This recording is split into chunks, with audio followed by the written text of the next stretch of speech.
baru bisa kita buka kepada publik yang sifatnya quotable. Kalau ini belum quotable. Kita baru memberikan background kepada para jurnalis nanti untuk menulisnya nanti seperti apa. Oh gitu. Aduh, terima kasih Iya, sekali ya Pak Gun sudah iya Bu. dibantu sebagai bagian dari informasi publik ya. Baik, boleh kita mulai Bu? Boleh, Baik, boleh baik. silakan Pak. Kita akan Iya, segera iya. mulai. Ya. Oke.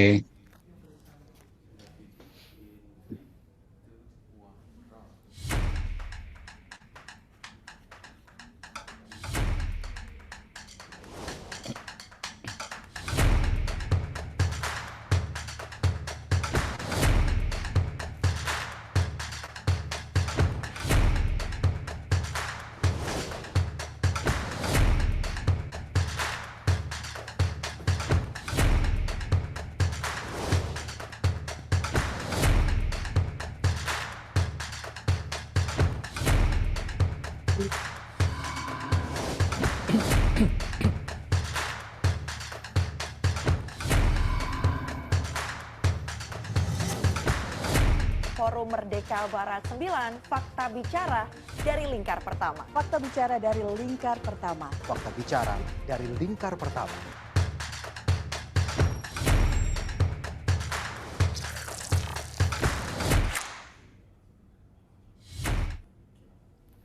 Selamat siang, selamat datang di Fokus Group Discussion Forum Merdeka Barat 9, Fakta Bicara dari Lingkar Pertama. Acara yang menghadirkan narasumber terpercaya dan mengulas berbagai isu yang hangat dibahas di media. Saya Roni Satria akan memandu Fokus Group Discussion pada siang hari ini. Namun izinkan saya bacakan terlebih dahulu pengantar dari Fokus Group Discussion kita. Pemerintah terus mengakselerasi pembangunan infrastruktur di Ibu Kota Nusantara atau IKN. Selagi pembangunan terus dikebut, draft revisi Undang-Undang Nomor 3 Tahun 2022 tentang Ibu Kota Negara beserta surat Presiden atau Surpres telah sampai di meja DPR pada 19 Juni 2023 lalu. Draft perubahan itu bertujuan untuk memperkuat otorita IKN sehingga lebih efektif dalam menjalankan tugas dan fungsinya. Revisi UU IKN menjadi penting karena salah satunya akan menambah kewenangan otorita terhadap tanah di Nusantara. Revisi tersebut akan mengubah konsep ADP atau aset dalam pengelolaan IKN. ADP akan disempurnakan menjadi barang milik otorita atau BMO untuk mengoptimalisasi pengelolaan tanah di wilayah IKN, terutama tanah yang akan digunakan untuk kepentingan investasi. Rancangan Undang-Undang tentang perubahan atas UU Nomor 3 Tahun 2022 tentang IKN telah masuk dalam daftar Program Legislasi Nasional atau Prolegnas Prioritas 2023 dan ditargetkan rampung pada Oktober 2023. Fokus Group Discussion kali ini akan membahas tentang revisi Undang-Undang IKN Perkuat Otorita. Diharapkan diskusi ini dapat melahirkan pokok-pokok pikiran dan pemahaman tentang pembangunan dan masa depan Ibu Kota Nusantara serta memberikan informasi dan data secara tepat dan akurat dan meningkatkan kerja redaksi dalam pembuatan konten.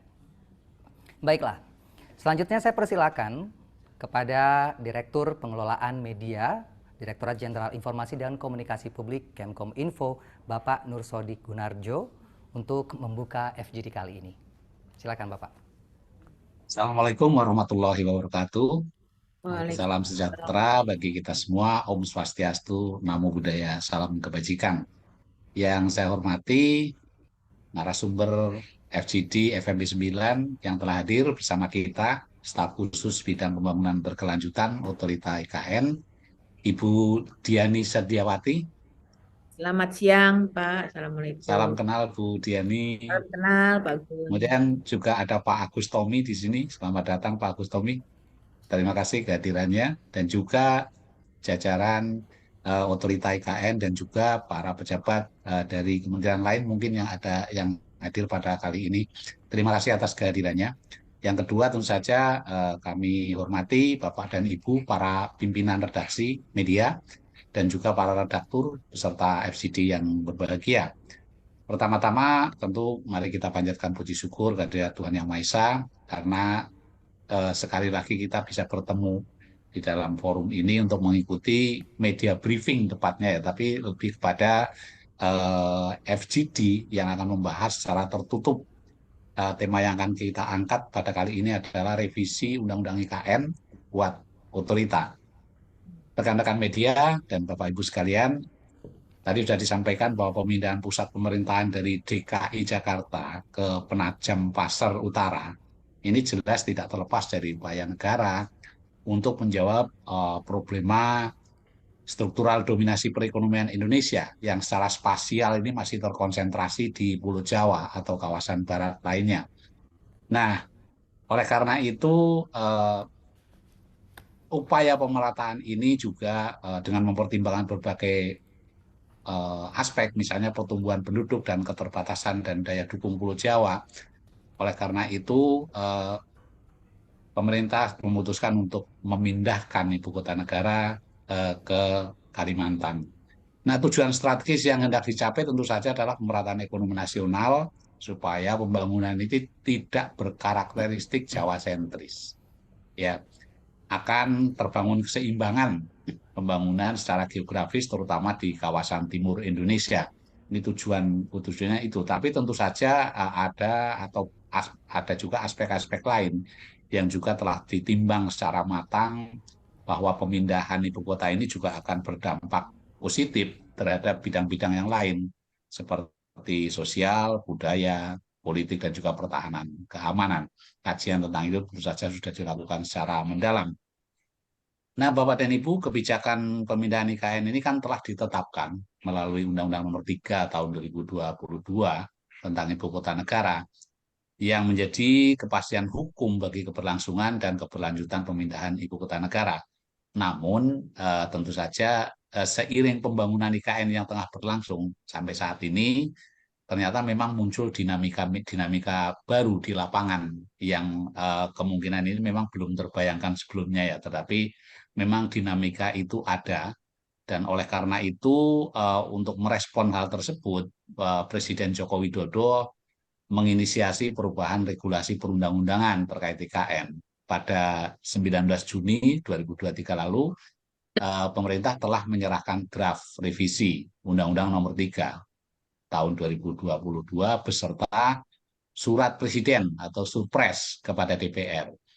Nah, tentu saja perubahan ini tujuannya adalah untuk memperkuat posisi kelembagaan otorita IKN atau OIKN ya singkatannya, Otorita Ibu Kota Nusantara. Sehingga lebih efektif dan fleksibel dalam menjalankan tugas dan fungsinya. Nah, Bapak dan Ibu, sehubungan dengan hal tersebut, melalui kegiatan FGD ini diharapkan kawan-kawan media ini mendapatkan background narasi yang jelas ya terkait rencana pemerintah melakukan revisi Undang-Undang IKN ini. Intinya adalah untuk menjawab reason why-nya, mengapa undang-undang ini perlu diubah.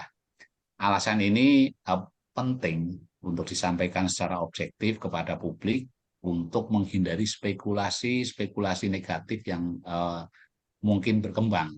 Biasanya orang itu berspekulasi karena sebenarnya mereka tidak memahami secara komprehensif apa yang sesungguhnya terkandung di dalamnya. Nah, mungkin itu sebagai pengantar dari kami, sebagai penutup, perkenankanlah kami mengucapkan selamat diskusi. Semoga bisa memberikan informasi yang bermanfaat nanti tentu saja dari Ibu Diani nanti khususnya kepada memberikan informasi kepada rekan-rekan jurnalis reason why yang saya sebut tadi. Akhir kata kepada Ibu Diani dan juga Pak Agus Tommy dan kawan-kawan dari OIKN beserta seluruh peserta FGD, saya ucapkan terima kasih dan semoga kita selalu dalam kondisi sehat. Wassalamualaikum warahmatullahi wabarakatuh. Waalaikumsalam warahmatullahi wabarakatuh. Terima kasih Pak Gun. Ya, saya tadi meng-highlight bahwa background narasi yang jelas yang ini memang kita harapkan nantinya akan disampaikan oleh narasumber kita yang saya akan langsung perkenalkan, yaitu Ibu Diani Sadiawati, staf khusus bidang tujuan pembangunan berkelanjutan OIKN. Selamat siang Bu Diani. Selamat siang Mas Roni. Ya, terima kasih atas kehadiran Ibu. Kemudian juga saya juga ucapkan terima kasih kepada rekan-rekan media yang sudah hadir dalam fokus group discussion kali ini. Kita langsung saja mungkin untuk memulai diskusi kali ini dan saya langsung berikan kesempatan kepada Ibu Diani untuk memberikan sesi briefing dan juga diawali dengan pemaparan. Silakan Bu Diani. Ya, terima kasih. Saya boleh pemaparan ya, tapi nggak apa ya, singkat aja ya karena waktunya juga ada. Baik, terima kasih Pak Gun, lalu Mas Roni dan Bapak dan teman-teman dari media. Terima kasih sudah menyediakan tempat ya dalam konteks bahwa ini memang program yang reguler, tapi tentu dalam konteks di mana pemerintah menyampaikan usulan perubahan dari Undang-Undang IKN ini tentu menjadi sangat penting diketahui oleh masyarakat. Jadi tentu terkait dengan apa yang sudah disampaikan pada waktu raker pada hari Senin siang di DPR, di mana sudah ditetapkan oleh Ketua DPR yang menjadi mitra untuk pembahasan RUU IKN ini, perubahan IKN ini adalah dari Komisi 2. Dan esensi dari atau urgensi dari perubahan Undang-Undang IKN ini memang sebenarnya tidak terlalu banyak, tapi esensialnya sangat tinggi. Nah, kalau kita kelompokkan itu menjadi 9 pokok perubahan. Itu pertama berkaitan dengan kewenangan khusus, yang kedua berkaitan dengan pertanahan, yang ketiga berkaitan dengan kewenangan pengelolaan keuangan nanti setelah menjadi pemerintah daerah khusus. Yang keempat menjadi terkait dengan perubahan batas wilayah, tentu nanti akan saya sampaikan kemudian kenapa. Lalu yang kelima terkait dengan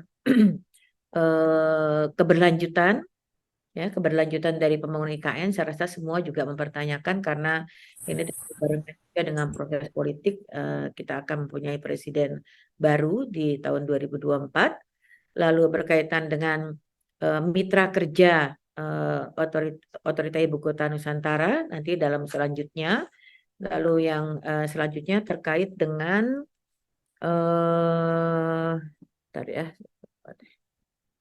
terkait dengan tata ruang, ya, tata ruang, lalu penyelenggaraan perumahan, dan juga yang terpenting dalam konteks kebutuhan dari Otorita Ibu Kota Nusantara ini adalah bagaimana kita ingin mendapatkan talenta-talenta yang tidak saja dari pemerintahan, tapi juga dari atau PNS, tapi juga dari non PNS. Sehingga kenapa khusus untuk jabatan tinggi Pratama memang sekarang dengan usulan perubahan di dalam Undang-Undang IKN ini kita mengajukan untuk dapat direkrut untuk jabatan tinggi Pratama itu dari non PNS. Jadi ini kira-kira 9 ya yang sudah saya sampaikan di sini.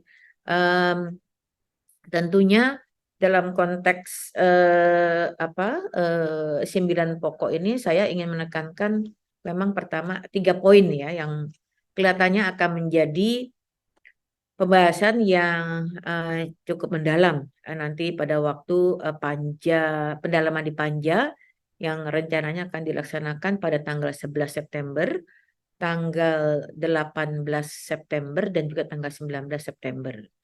Nah, untuk yang kewenangan khusus, Bapak Ibu, terkait ini tentu bagaimana kita mengusulkan perubahan di dalam Undang-Undang IKN ini. Intinya sebenarnya kalau kita lihat di dalam Undang-Undang Nomor 3 tahun 2022 itu khususnya di pasal 12 kalau Bapak Ibu bisa melihat memang kita sebutkan ya mengenai kewenangan khusus.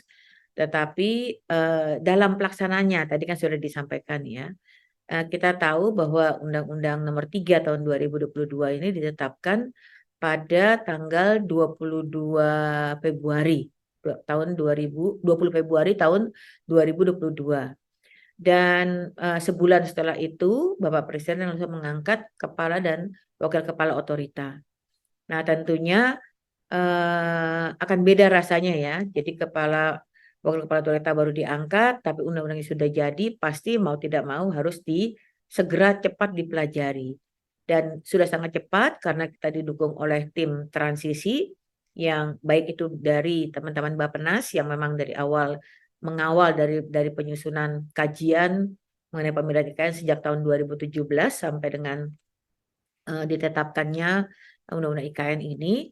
Dan yang kedua juga ini terkait dengan pelaksanaannya, karena kita tahu bahwa dengan target di bulan Agustus 2024 kita harus Bapak Presiden ingin upacara kenegaraan ulang tahun kemerdekaan Indonesia itu dilaksanakan di IKN.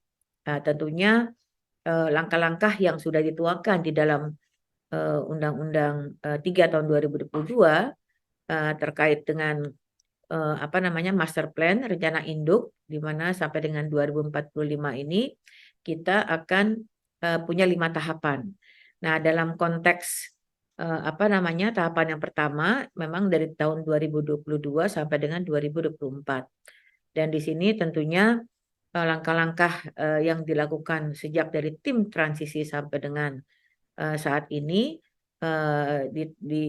yang sudah dilengkapi juga dengan berbagai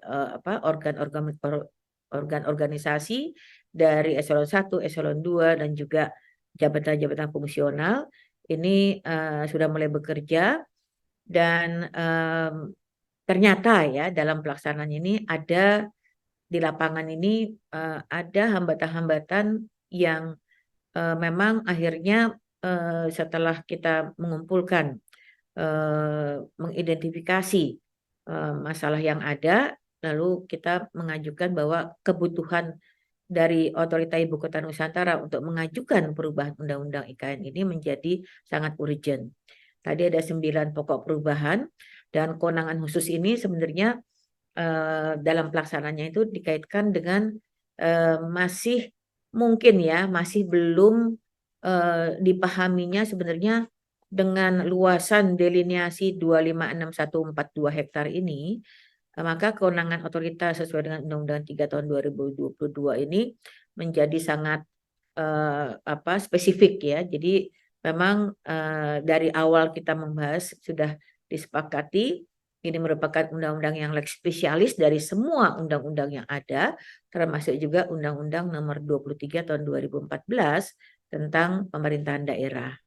Nah, tapi bukan berarti bahwa kita tidak memakai mana yang kita bisa gunakan untuk yang cocok untuk diterapkan di dalam pelaksanaan tugas dari Otorita Ibu Kota Nusantara untuk membangun IKN, itu kita ambil. Nah, ini tentunya semua aturan yang sudah dituangkan di dalam Undang-Undang 3 tahun 2022 ini paling tidak sudah dicoba bahwa ini kita melek spesialiskan dari berbagai peraturan undang-undang sektor, dan keberlakuannya ini memang perlu dicatat oleh teman-teman media hanya untuk delineasi 256.142 hektar sesuai dengan Undang-Undang 3 ya. Jadi mohon juga perlu diberikan pencerahan lah kepada masyarakat bahwa begitu lex spesialisnya Undang-Undang IKN ini dan juga begitu powerfulnya ya. Kalau waktu itu memang saya sebagai ketua tim untuk penyusunan Undang-Undang 3 tahun 2022, karena tentu ini sesuai dengan arahan dari Bapak Presiden bahwa jangan sampai pembangunan yang dilakukan oleh Otorita Ibu Kota Nusantara ini terhambat oleh birokrasi, terhambat oleh regulasi. Sehingga kenapa di dalam penyusunannya kami mencoba sedemikian rupa dengan tentu bekerja sama dengan kementerian-kementerian lembaga, tim yang ada, dan tapi tentu tidak ada yang sempurna sehingga dalam pelaksanaannya tentu ini dibutuhkan perubahan yang intinya sebenarnya kalau dari title yang ada penguatan, jadi perubahan RUU IKN untuk penguatan Otorita IKN itu benar ya, artinya adalah bahwa pertama dengan tadi kewenangan khusus ini diharapkan tidak ada lagi interpretasi yang berbeda di antara kementerian lembaga dalam rangka pembangunan Ibu Kota Nusantara ini yang berkaitan dengan sektor-sektornya. Karena kita tahu bahwa di dalam Undang-Undang IKN ini dan juga rencana induk yang melekat di dalam undang-undang ini banyak target-target yang sudah ditetapkan, yang namanya juga 8 prinsip ya, lalu ada 24 key performance indicator yang harus dipenuhi oleh Otorita Ibu Kota Nusantara. Nah, ini tentu apa yang sudah disampaikan oleh Bapak Presiden jangan sampai terhambat oleh birokrasi dan regulasi ini yang sudah kami coba susun, tapi memang dalam pelaksanaannya masih saja ada, sehingga kenapa dalam konteks penguatan aspek kelembagaan ini kita tahu bahwa otorita ini punya tugas ya 4P, persiapan, pembangunan, pemindahan, dan juga penyelenggaraan pemerintahan daerah khusus. Yang sekarang sedang kita lakukan memang baru sampai 3P. Persiapan, pembangunan, dan rencananya nanti tentu di tahun 2024 adalah melakukan pemindahan. Dan ada lagi tambahan di dalam konteks kewenangan khusus ini, karena nantinya tentu dengan peran sebagai fungsinya sebagai pemerintahan daerah khusus, tentu kita harus menerapkan yang namanya NSPK, ya, norma, standar, prosedur, dan kriteria. Nah, ini tentu dalam konteks nantinya otorita ini akan menjadi pemerintahan daerah khusus, tentu ada syarat-syarat yang akan ditetapkan yang di dalam Undang-Undang Nomor 3 tahun 2022 ini ditetapkan di dalam pasal 4 ayat 2 bahwa pengalihan fungsi, kedudukan, peran dari Jakarta sebagai ibu kota negara ini akan pindah ke Kalimantan Timur, yaitu di Kabupaten Penajam Pasar Utara, dengan keputusan Presiden. Nah, ini tentu dalam pembahasan RU pada yang tahun lalu itu pastinya nanti Bapak Presiden akan tentu istilahnya kulon lah kepada DPR bahwa kita akan pindah ke ibu kota negara yang baru sesuai dengan Undang-Undang 3 tahun 2024. Itu kira-kira jadi sementara ini karena memang NSPK ini tentunya dalam konteks kegiatan 4P ini akan kita lakukan, tetapi kita tahu bahwa otorita ini nanti baru akan fully melaksanakan fungsi sebagai pemerintah daerah khusus itu setelah 2024. Tentunya NSPK yang bisa kita lakukan adalah dengan mendasarkan pada apa yang sudah dibangun di kementerian lembaga. Tentunya nanti yang disesuaikan tentu dengan kebutuhan yang ada di otorita Ibu Kota Nusantara. Itu satu. Yang kedua, ini terkait dengan pertanahan. Jadi tentu kami juga sangat mencermati komentar-komentar atau pendapat-pendapat di publik ya berkaitan dengan pertanahan ini. Tapi semata-mata tentu kita tahu sekali lagi ini di wilayah deliniasi 256.142 hektar.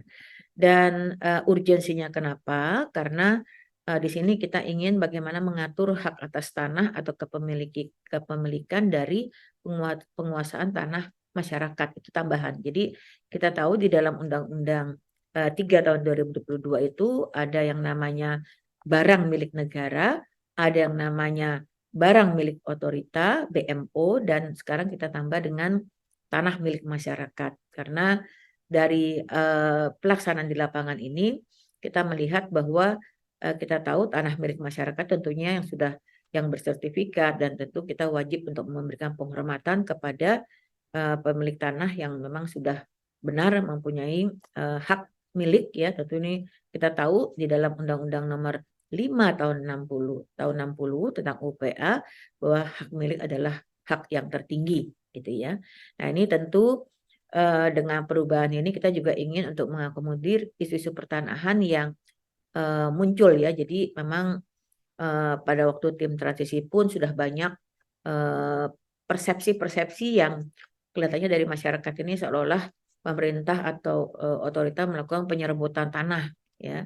Sehingga pada waktu itu di tim transisi saya sebagai ketua bidang sosial dan pemberdayaan masyarakat, langsung saya diperintahkan untuk melakukan komunikasi dengan masyarakat adat, masyarakat lokal, dan memberikan penjelasan tentu didampingi oleh teman-teman dari kementerian lembaga. Dan di situ memang tercapai persepsi, tapi juga ada harapan ya bahwa yang juga ini dititipkan oleh Bapak Presiden bahwa pembangunan Ibu Kota Nusantara ini jangan sampai, atau Ibu Kota Negara Nusantara jangan sampai nanti meminggirkan ya masyarakat lokal. Justru dengan pembangunan IKN ini kita harus memberikan atau memuliakan ya masyarakat lokal dan juga masyarakat adat yang memang masih ada di sana. tentu sejalan dengan bagaimana nanti pembangunan di IKN ini, pelibatan dari masyarakat lokal itu harus dilakukan.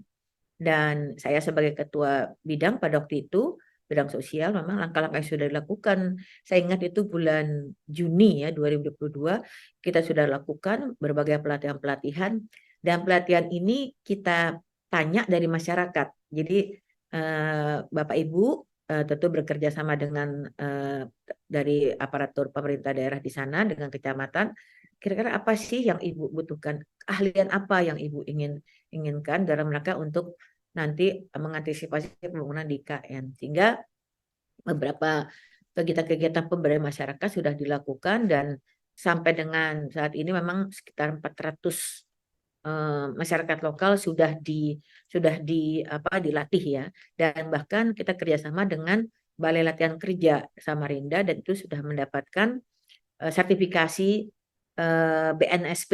Nah itu tentu harusnya itu sudah pelatihan-pelatihannya yang tidak pendek ya, jadi sekitar 1 bulan. Jadi 3 bulan mereka di drill untuk penguatan, dan hasilnya memang cukup banyak yang akhirnya bisa memberikan pemberdayaan. Nah, ini tentu akan terus dilakukan karena sekarang kita sudah punya deputi bidang sosial, pemberdayaan masyarakat, budaya dan pemberdayaan masyarakat. Tentu ini diharapkan kita akan teruskan lagi. Nah, jadi tanah itu juga bagian dari masalah sosial. Nah, tentu dalam konteks ini kita menambahkan ya dalam perubahan undang-undang ini dengan tanah milik masyarakat ya, namanya seperti itu, di samping BMN dan juga BMO. Dan memang untuk pertanahan ini yang cukup menjadi perbincangan ya, ada kekhawatiran ya, seolah-olah dengan pemberian 95 tahun lalu bisa diperpanjang, ini seolah ada mengatakan bahwa kita kok memberikan memanjakan ya dari investor, karena kita tahu bahwa di dalam Undang-Undang 3 tahun 2022 anggaran yang dibutuhkan untuk pembangunan IKN ini hanya 20% dari APBN. Nah, artinya itu hanya sekitar 466 triliun. Dan dengan perubahan ini tidak ada, saya tekankan ya, tidak ada perubahan. Tetap 20% dari APBN. Dan sisanya 80% ini memang ditetapkan itu harus berasal dari dana atau sumber-sumber dari non-APBN. Dan dari non-APBN itu kalau Bapak Ibu lihat di dalam Undang-Undang Nomor 3 tahun 2022 itu memang ada mekanismenya, ada bisa dengan KPBU, bisa dengan kalau untuk KIPP ini memang sepenuhnya dari APBN ya, yang sekarang ini sedang sangat intens dibangun oleh PUPR.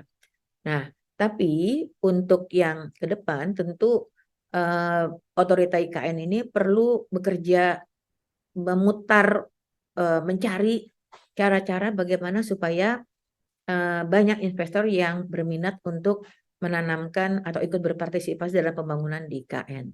Dan tentu cara yang dilakukan adalah ya mempermudah birokrasinya, mempermudah regulasinya yang tidak terlalu panjang ya, karena kita tahu ada KPBU, ada B2B, dan ini pun sekarang sudah sangat banyak ya investor yang berminat. Nah, ini tentu September kalau nggak salah tuh ada sekitar berapa 7 apa 6 investor yang akan melakukan groundbreaking. Nah, tentu dengan usulan perubahan dari Undang-Undang IKN ini tadi ya, untuk hak pakai, lalu hak pengelolaan, lalu juga kaitan juga dengan masanya itu memang kita berikan suatu jaminan jangka waktu, tapi tentu bahwa ada persepsi seolah-olah kita kasih waktu 190 tahun, enggak juga ya. Jadi sebenarnya enggak juga, bukannya tidak diberikan, tetapi pemberian itu akan dilakukan tentu melalui suatu evaluasi ya. Jadi dari tahap pertama ya kan 35, 25, 35. Itu sesuai tentu dengan PP 18 tahun 2021 yang peraturan pelaksanaan dari Undang-Undang Cipta Kerja. Jadi memang pada waktu itu kita mengusulkannya 99 karena dasar dari waktu itu disampaikan bahwa kita harus bersaing dengan negara tetangga Singapura yang sudah memberikan hak untuk jangka waktu itu sampai 99. Tapi pada waktu kita berdiskusi di panitia antar kementerian, ya disarankan atau diusulkan oleh kementerian teman-teman dari ATR BPN sudah mengikuti saja dari PP 18 tahun 2021 yaitu 95 tahun dan bisa diperpanjang. Nah, akhirnya kita mengikuti itu, tentunya tidak serta-merta, itu harus melalui suatu proses evaluasi ya.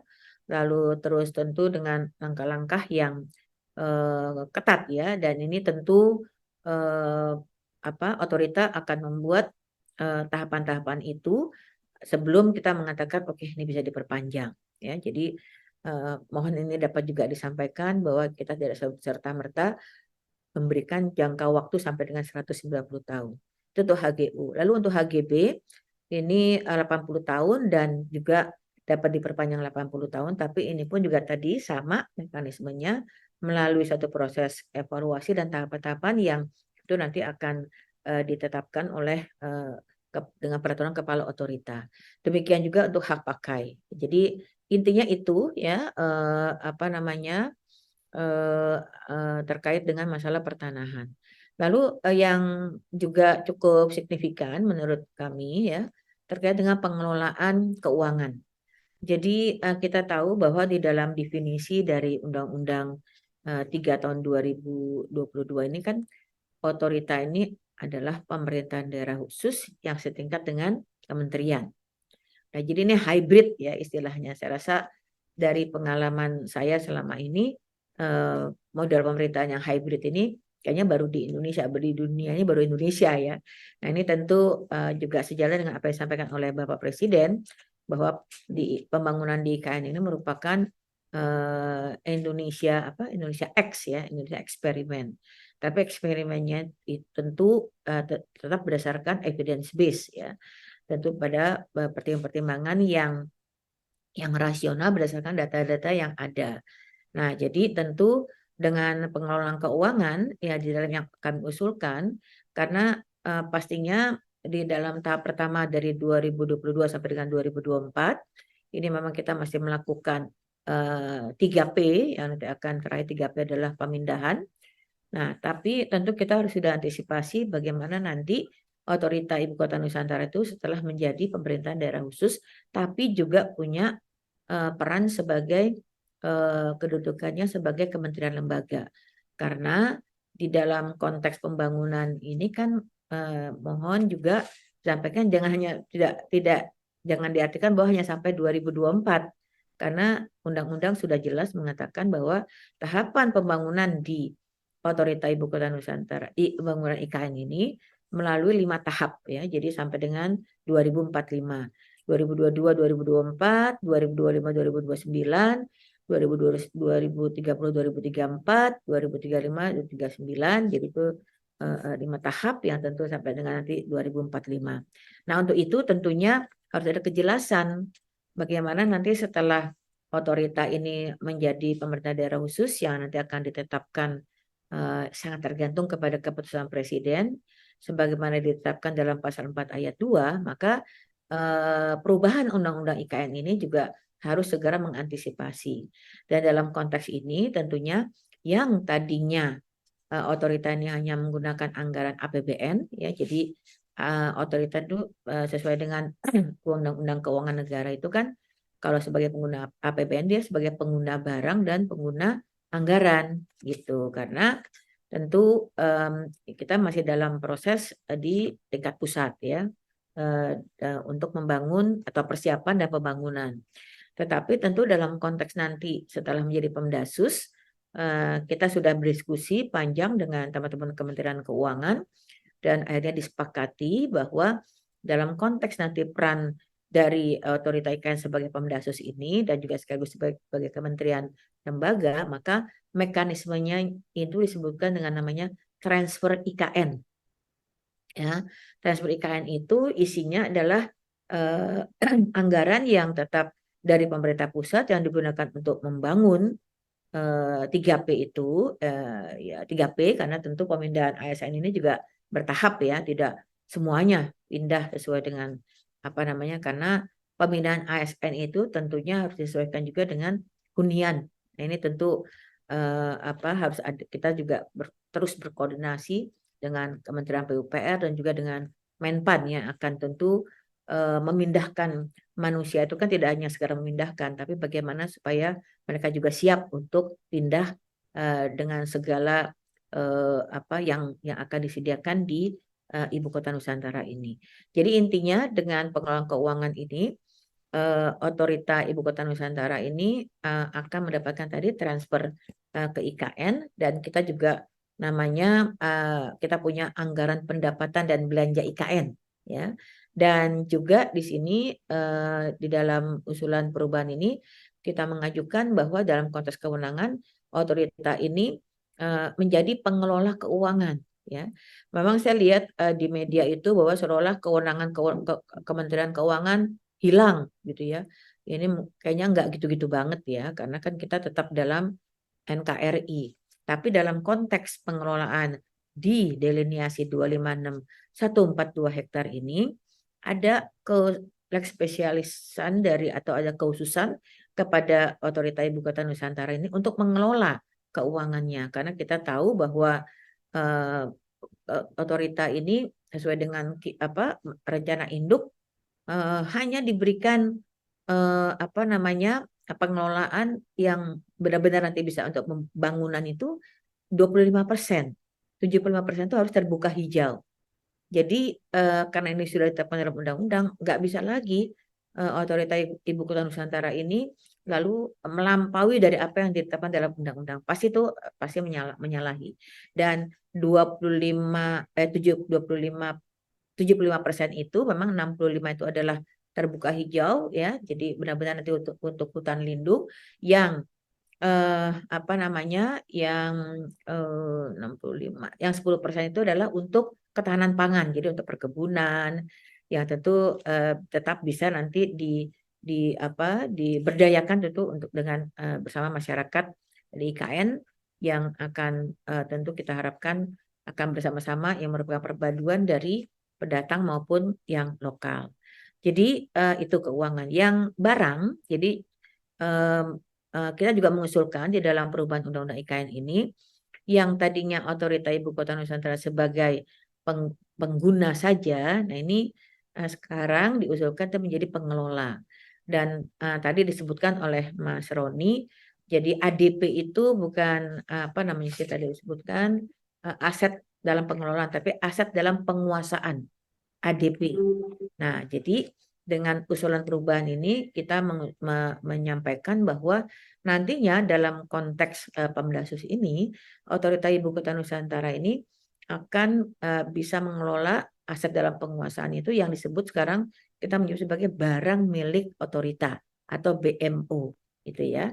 Dan nantinya pun kita tahu bahwa di deliniasi itu kita akan mengambil sebagian dari wilayah PPU, sebagian dari wilayah Kutai.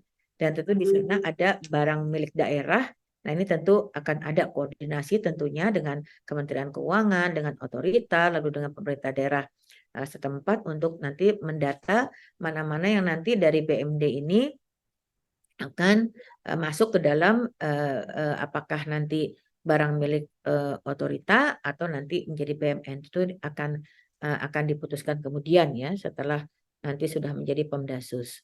Dan keputusan ini tadi sudah sampaikan, ini akan sangat tergantung, tapi kita mengasumsikan ya. Jadi kita tahu bahwa Pilpres akan dilakukan atau pemilihan umum dilakukan Februari, lalu Agustus kita upacara, pengangkatan presiden baru itu 20 Oktober. Nah, ini tentu apakah nanti akan Agustus ini sudah ditetapkan, tentu ini diserahkan kepada Bapak Presiden. Lalu pengelolaan pembiayaan sama, jadi tentu dari usulan perubahan Undang-Undang IKN ini, kita tentu ingin bahwa Otorita Ibu Kota Nusantara juga diberikan keleluasaan ya atau agility ya dalam konteks untuk pengelolaan pembiayaan. Tentu dalam konteks ini kita tidak bekerja sendiri ya, pasti dengan Kementerian Keuangan, juga dengan Kementerian Dalam Negeri ya, dalam rangka berkonsultasi untuk bagaimana sebaiknya ini yang tentu memberikan manfaat bagi Otorita Ibu Kota Nusantara. Dan yang selanjutnya urgensi yang menjadi sangat penting adalah dalam konteks pelaksanaannya ini, karena kita tentu tadi saya sampaikan dalam pengisian jabatan tinggi pratama kita juga mengusulkan bahwa pengusulan itu jabatan tinggi pratama itu kan eselon 2. Kalau eselon 1 sudah ini ya di dalam Undang-Undang ASN sudah diatur, tapi dalam konteks untuk eselon 2 atau jabatan tinggi pratama kita juga mengusulkan bahwa ini bisa berasal dari non PNS. Jadi Mas Roni kalau memang pengen itu ya silahkan, kalau mau ikut bidding ingin berkontribusi di IKN silahkan ya.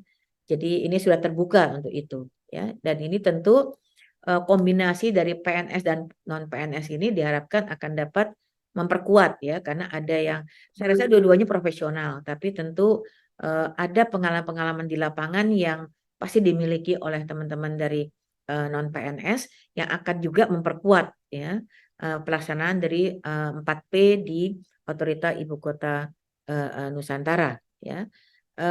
Kalau masalah gajinya ya kita udah tahu ya, Mas Roni udah lihat. Nah, kalau memang tertarik ya silakan aja. Tapi tentu dengan kualifikasi yang nanti akan ditetapkan oleh kepala otorita gitu ya.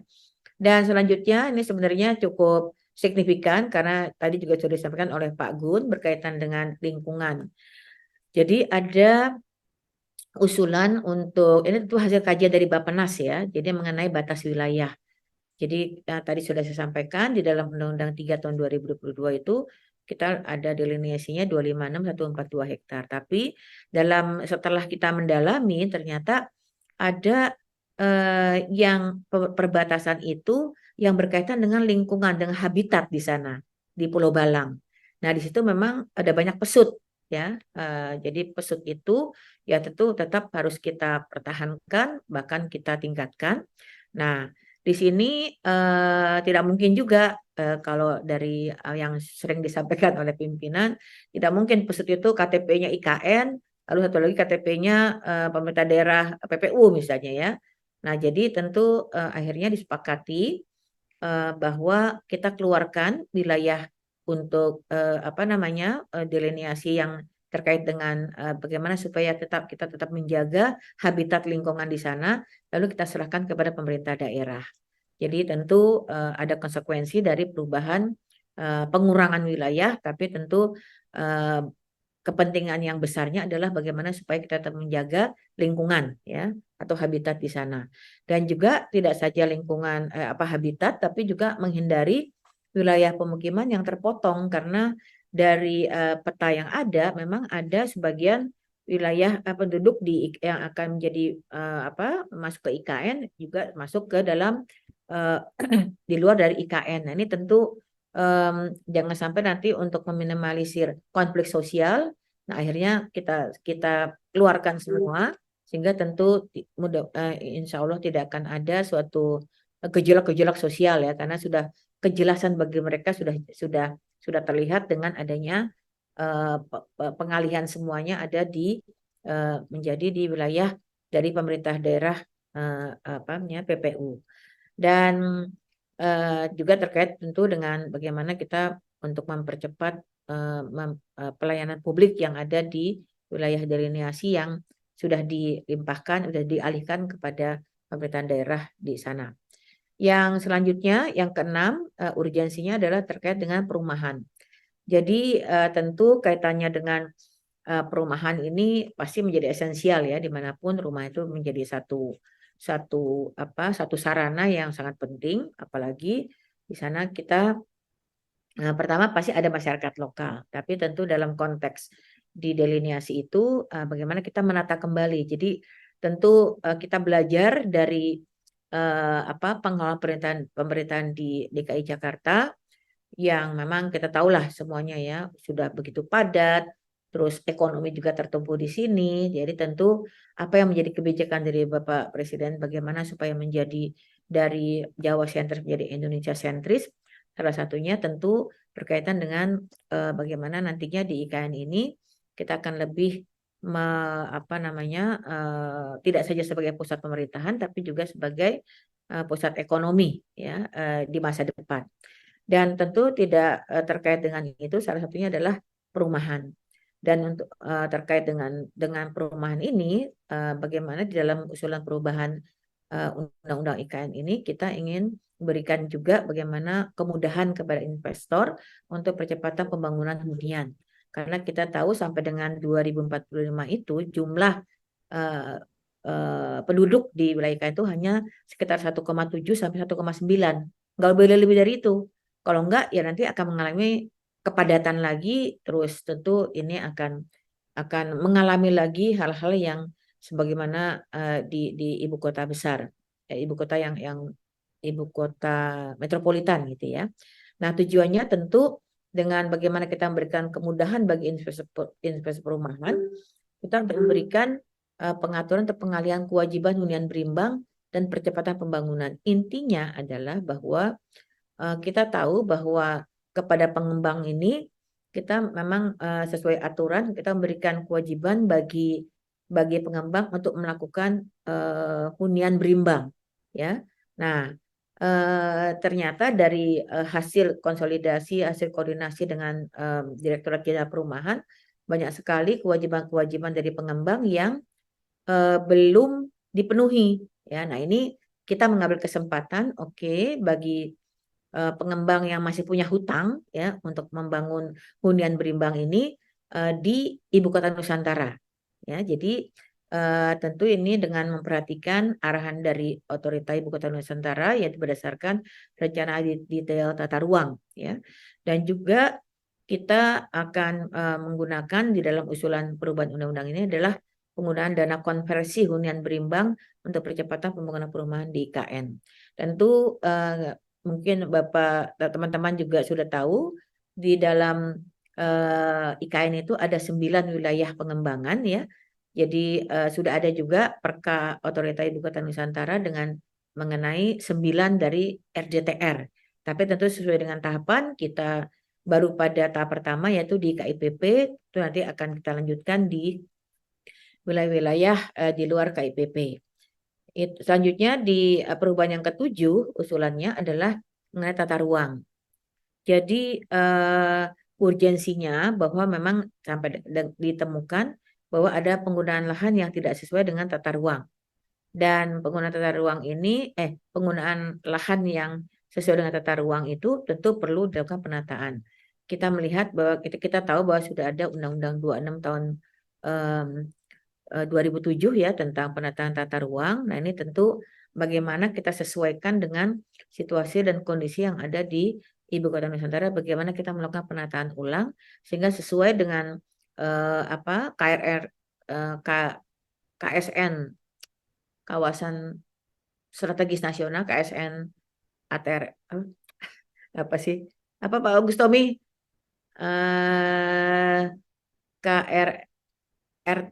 RTRKSN, Bu. Rencana Tata Ruang Kawasan Strategis Nasional. RKSN IKN, betul singkatannya. Rencana Tata Ruang dan Kawasan Strategis Nasional Ibu Kota Nusantara. Nah ini tentunya dengan kita sudah lakukan bersama-sama tentu partisipatory sekali dengan kementerian lembaga, bagaimana kita mencoba menata ulang tanah yang ada di RTR KSN IKN ini ya di IKN ini yang sesuai dengan kebutuhan IKN. Jadi saya orang hukuman, tapi waktu saya melihat bagaimana penyusunan RDTR ini memang penuh dengan kode-kode ya. Jadi ada yang mixed use, ada yang untuk perumahan di mana, untuk nanti untuk untuk laser di mana, untuk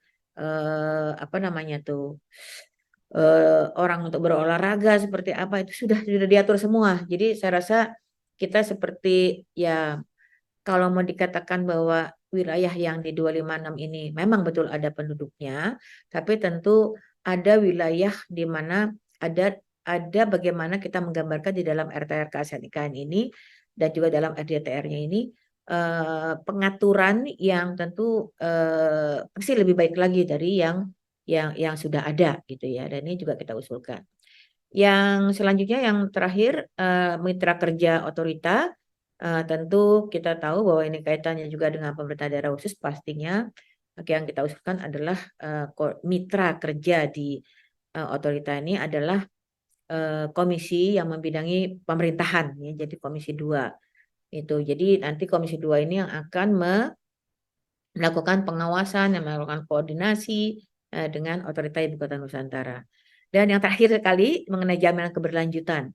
Saya rasa ini juga banyak, walaupun kita tahu juga karena sudah mulai bau-bau masalah politik ya, sehingga seolah-olah nanti kalau ganti presiden ini berhenti ya. Nah ini tentu di dalam usulan perubahan Undang-Undang IKN ini kita menetapkan bahwa untuk pembangunan di IKN ini ditetapkan sebagai program prioritas nasional selama paling singkat 10 tahun sejak perubahan Undang-Undang IKN ditetapkan. Dan di sini tentunya yang namanya program prioritas nasional ini ada di dalam RPJMN ya, dan juga nanti kita kalau nggak salah Bappenas sejak sekarang ini secara paralel sedang menyusun perubahan Undang-Undang 17 tahun 97 tentang Undang-Undang Rencana Pembangunan Jangka Panjang. Jadi 2025-2045 itu 2045 ini kan Indonesia emas ya, 100 tahun. Dan di situ memang Bappenas sudah juga memasukkan klausul bahwa pembangunan IKN itu masuk sebagai bagian dari sampai dengan pembangunan jangka panjang sampai dengan 2045. Jadi ini tentu untuk menghindari keraguan dari investor, kalau saya sedang membangun tiba-tiba ganti presiden lalu ternyata tidak dilanjutkan, bagaimana kepastiannya. Nah, ini tentu di dalam perubahan Undang-Undang IKN ini sudah kita yakinkan bahwa tidak akan berhenti tapi tentu berlanjut dan bahkan semakin kuat karena nantinya kita otoritas itu akan menjadi pemerintahan daerah khusus yang sudah memberikan pelayanan publik dan juga bagaimana memastikan pengawasan tentu terhadap pelaksanaan pembangunan yang ada. Mungkin itu sementara Mas Roni dari 9 esensi perubahan dari Undang-Undang IKN ini. Terima kasih. Terima kasih Bu Diani. Sebelumnya saya ingin menyampaikan sebelum kita akan lanjutkan ke sesi tanya jawab bahwa Pak Direktur Nursodi Gunarjo, Pak Gun akan ada kegiatan lain sehingga kami persilakan untuk melanjutkan aktivitas lain untuk meninggalkan Zoom. Ya. Terima kasih Pak Gun. Baik, ya kita akan menuju ke sesi tanya jawab yang kalau tadi kita sudah mendengar sangat lengkap sekali apa yang disampaikan oleh Bu Diani. Tapi sebelumnya saya ingin mengkonfirmasi lagi kepada Bu Diani terkait dengan penjelasan tadi untuk minta izin bagaimana media untuk bisa meng-quote karena dari pemaparan tadi kita melihat banyak sekali hal-hal yang menarik yang cukup segar di mata publik yang mungkin dari Bu Diani langsung tadi menyampaikan sehingga ini sekaligus mengkonfirmasi untuk meskipun kita tahu bahwa ini materi off the record dalam konteks FGD tetapi kita meminta izin terlebih dahulu kepada Ibu Diani apakah bisa atau berkenan untuk di-quote pernyataan-pernyataan yang tadi dalam pemaparan telah diberikan. Silakan. Baik, silakan. Baik, teman-teman media, lampu hijau sudah diberikan oleh Ibu Diani bahwa memang tadi banyak sekali materi-materi yang sangat menarik yang bisa kita olah lagi untuk nanti bagian pemberitaan kepada publik. Kita akan berikan kesempatan kepada teman media untuk memberikan pertanyaan. Saya minta untuk mengaktifkan fitur raise hand terlebih dahulu. Untuk nantinya saya minta untuk mengenalkan diri dan juga dari media mana sehingga langsung bisa memberikan pertanyaan kepada Bu Diani. Baik, sudah ada? Ya, yang pertama, Saudara Aji Cakti, silakan. Perkenalkan dan kemudian boleh dinyalakan kameranya. Iya, Assalamualaikum warahmatullahi wabarakatuh. Waalaikumsalam Pak Aji. Iya, Mohon maaf, saya tidak bisa menyalakan video karena di sini sinyalnya agak terganggu. Tidak apa-apa kan? Ya, dari mana Pak? Saya Aji Cakti, Ibu, dari kantor Berita Antara. Oh, dari Antara. Iya, Ibu, saya punya sejumlah pertanyaan, Ibu, terkait dengan revisi UU IKN yang tadi Ibu paparkan. Yang pertama mengenai penyelenggaraan perumahan, nanti bagaimana itu penggunaan dana konversinya untuk membantu para pengembang perumahan untuk menyediakan hunian terjangkau di IKN, itu yang pertama. Terus yang kedua terkait dengan tadi ada yang namanya RTSKN ya, Rencana Tata Ruang RTN, Kawasan. KSN, IKN. Ya, itu Ibu. Boleh dijelaskan lebih lanjut dan nanti kemungkinan ke depannya itu akan jadi referensi seperti apa Bu dalam penataan permukiman IKN yang berkelanjutan dan inklusif dan jadi model baru buat kota-kota lainnya di Indonesia, Ibu.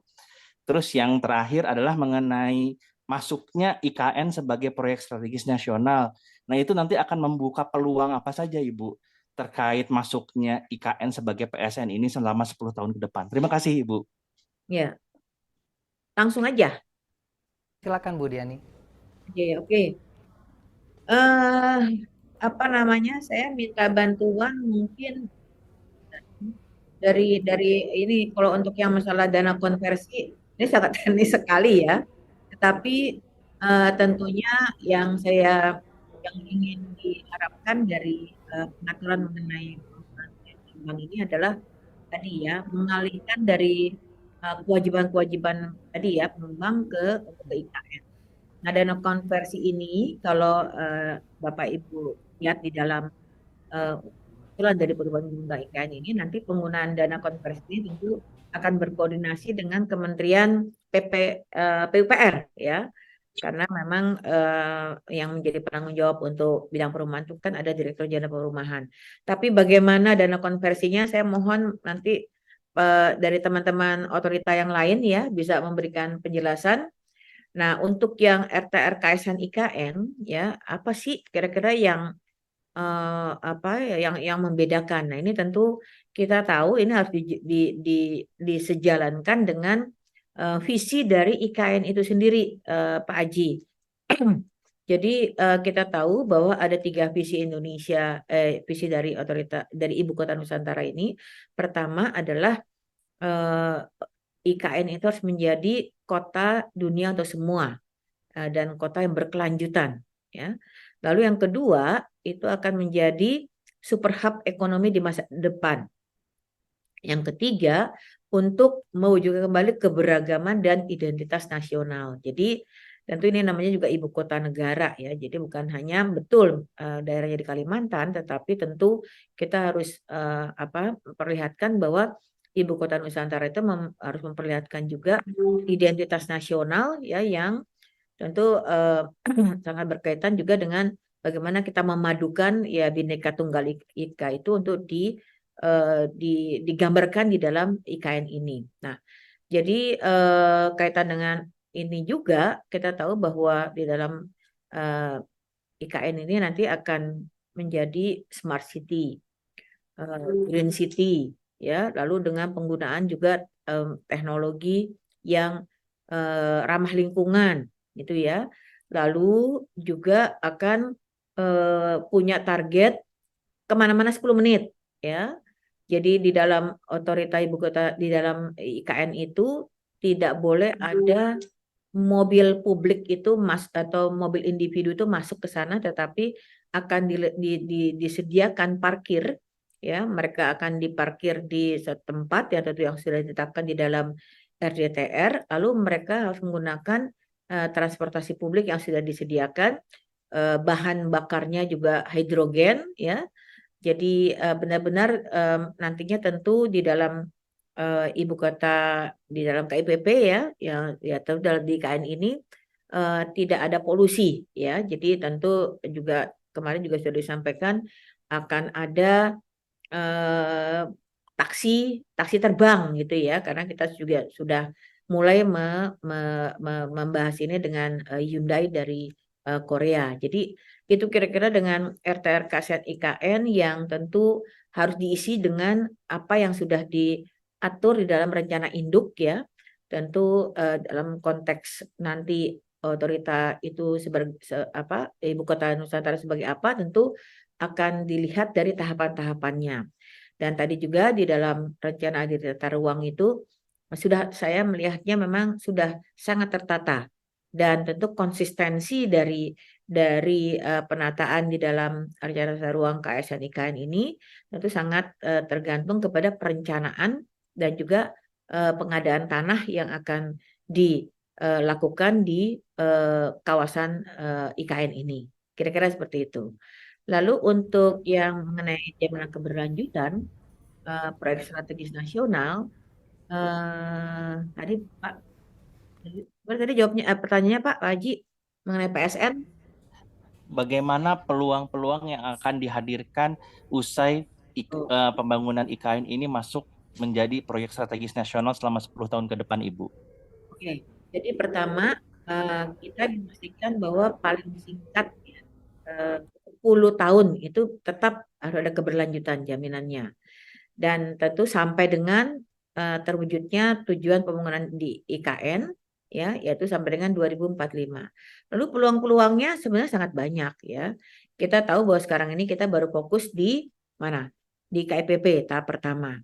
Tentu nanti ada di wilayah KSN-nya, kawasan strategis nasional dari IKN itu akan ada pembangunan, karena kan kita tahu bahwa di IKN di Ibu Kota Negara ini tidak hanya pusat pemerintahan, tapi juga ada pusat ekonomi dan bisnis, pusat budaya, ya, lalu pusat bagaimana ya pokoknya segala hal yang berkaitan dengan kehidupan manusia yang tidak hanya seperti halnya pengalaman di Putrajaya misalnya atau di Sejong, itu kan sepi ya. Jadi kalau sore mereka pulang kembali ke Seoul. Nah, ini tentu dengan tahapan-tahapan yang nanti akan kita lakukan, proyek strategis nasional ini tentunya selama 10 tahun ini peluang-peluang yang tadi sudah saya sampaikan berkaitan dengan investasi ya, itu akan terus berlanjut. Dan jangan lupa kalau Bapak Ibu lihat di dalam pasal 12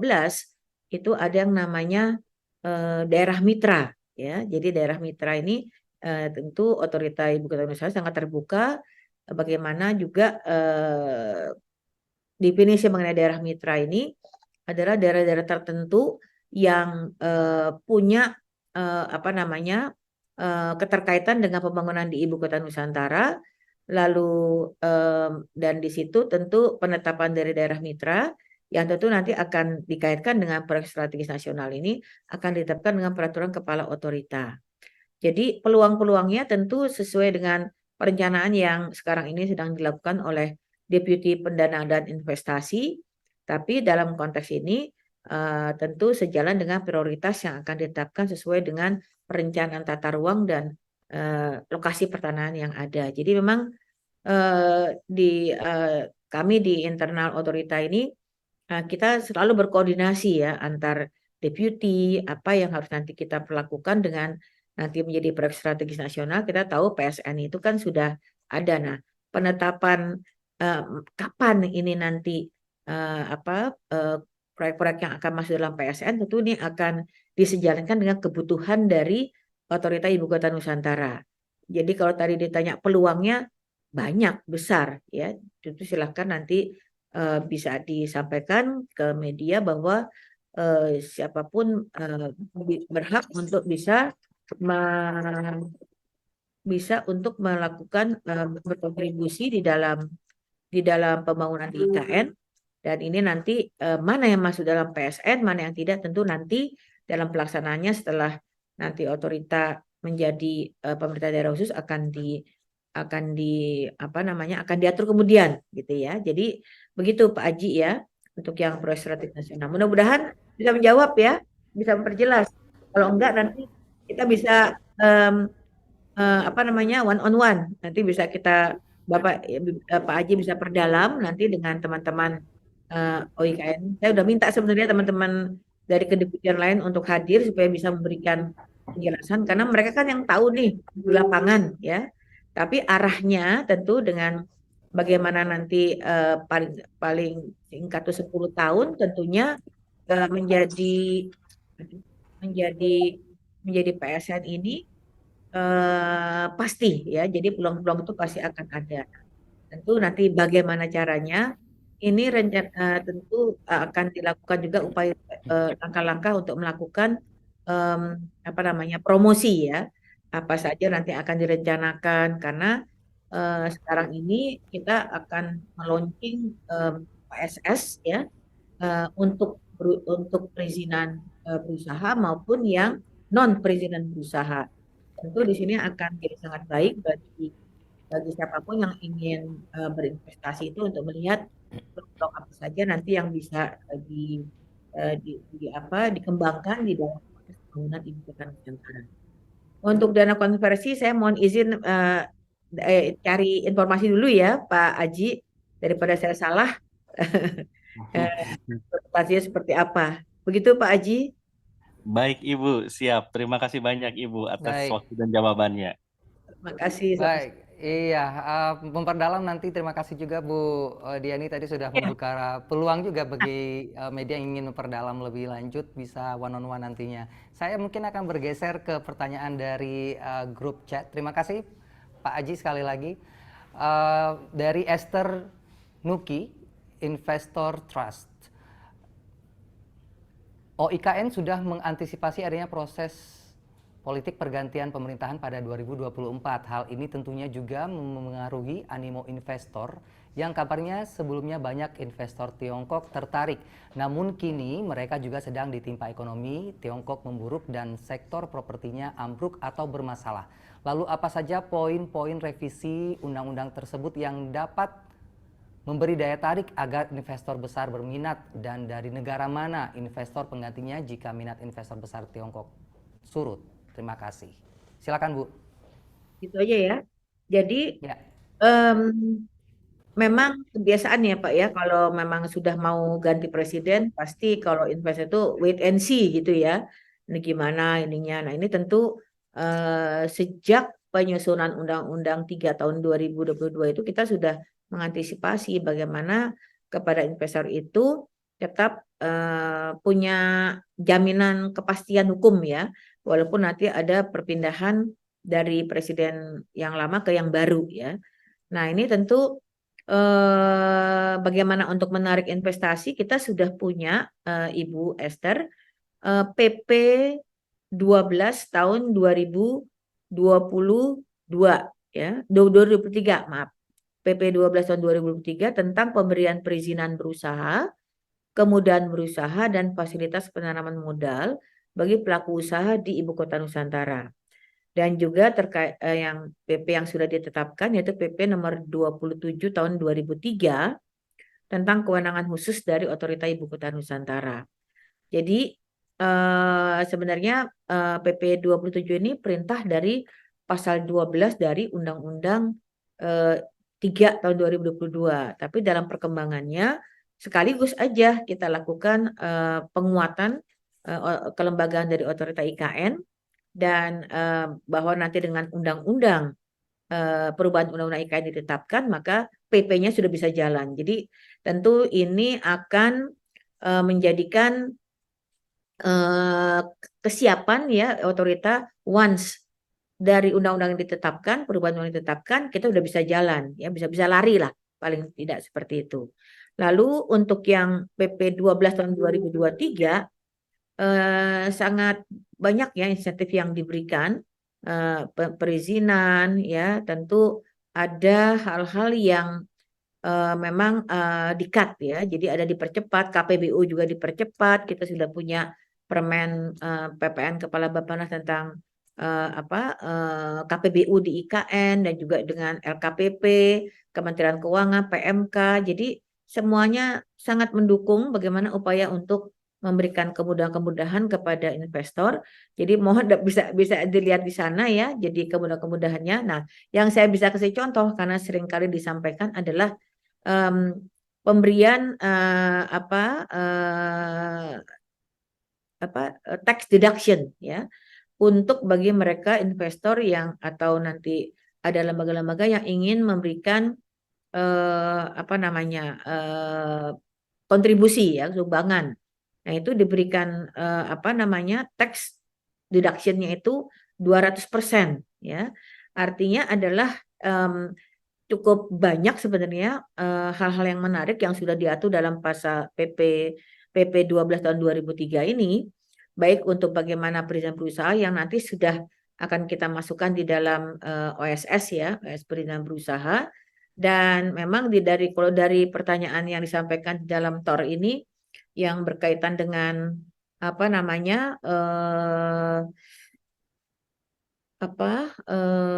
ada yang mengatakan mengenai perizinan untuk bebas pajak ya kalau nggak salah ya tadi. Nah, ini jawaban dari teman-teman yang terkait dengan ini. Jadi konfirmasi wajib pajak ini tidak jadi menjadi kewajiban di depan, tapi akan menjadi persyaratan untuk mendapatkan insentif gitu. Dan ini sebagai upaya untuk percepatan perizinan saja ya.